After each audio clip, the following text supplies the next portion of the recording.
ముద్దకు సంబంధించి ఇళ్ల పట్టాలకు సంబంధించి 109 మందికి ఇళ్ల పట్టాలకు సంబంధించి ఇల్లు అయిపోయిన వాళ్ళు 144కు సంబంధించి రైస్ కార్డులకు సంబంధించి 2594కు సంబంధించి 8వ తరగతి చదువుతా ఉన్న 9వ తరగతి 8వ తరగతి చదువుతా ఉన్న పిల్లలకి ఇచ్చిన ట్యాబులు కూడా 76 మంది పిల్లలకు, విద్యా కానుక కింద 670, సంపూర్ణ పోషణం కింద 189 మంది.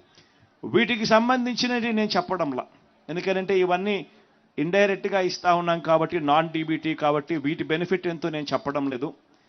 కానీ ఈ బెనిఫిట్ నాన్ డీబీటీ బెనిఫిట్ కాకుండానే కేవలం బటన్ నొక్కడం, నేరుగా నా అక్క చెల్లెమ్మల కుటుంబాల ఖాతాల్లోకి పోవడం, లేదా ఆ అవ్వల చేతుల్లోకి వెళ్ళడం, ఉట్టి ఇదే చూసుకుంటే కూడా 48,74,34,136.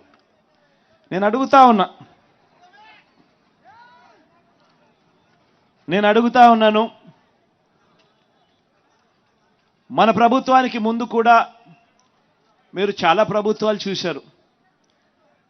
నేను చాలా చిన్నపిల్లోడిని, నాకన్నా పెద్దోళ్ళు, నాకన్నా ఎక్స్పీరియన్స్డ్ పీపుల్, నాకన్నా చాలా అనుభవం ఉందని చెప్పి గొప్పలు చెప్పుకునే వాళ్ళు చాలామంది ముఖ్యమంత్రులుగా కూడా పనిచేశారు. కానీ నేను ఒకటి అడుగుతా ఉన్నా మీ అందరితో కూడా, ఇంతమందిని మీరు చూశారు, మరీ ముఖ్యంగా రాష్ట్రం విడిపోయిన తర్వాత నాకన్నా ముందు 75 ఏళ్ల ముసలాయన కూడా పరిపాలన చేయడం కూడా చూశారు. ఆయన ఏకంగా 14 సంవత్సరాలు ముఖ్యమంత్రిగా పరిపాలన చేశాడు, 3 సార్లు ముఖ్యమంత్రి అయిగా పరిపాలన చేశాడు. మరి అటువంటి గొప్ప పాలనలు కూడా మీరు చూశారు కదా. నేను మిమ్మల్ని అడిగేది ఒకటే అడుగుతా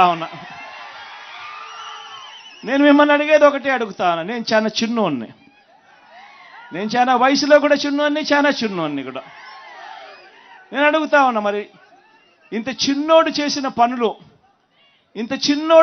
పనులు ఇదే ఒక గ్రామంలోనే 14 ఏళ్ళు ముఖ్యమంత్రిగా ఎక్స్పీరియన్స్ ఉన్నోళ్ళు లేకపోతే చేశారా అని అడుగుతా ఉన్నా మీ అందరితో కూడా. ఇలా 2 చేతులు పైకెత్తాలి, ఇలా.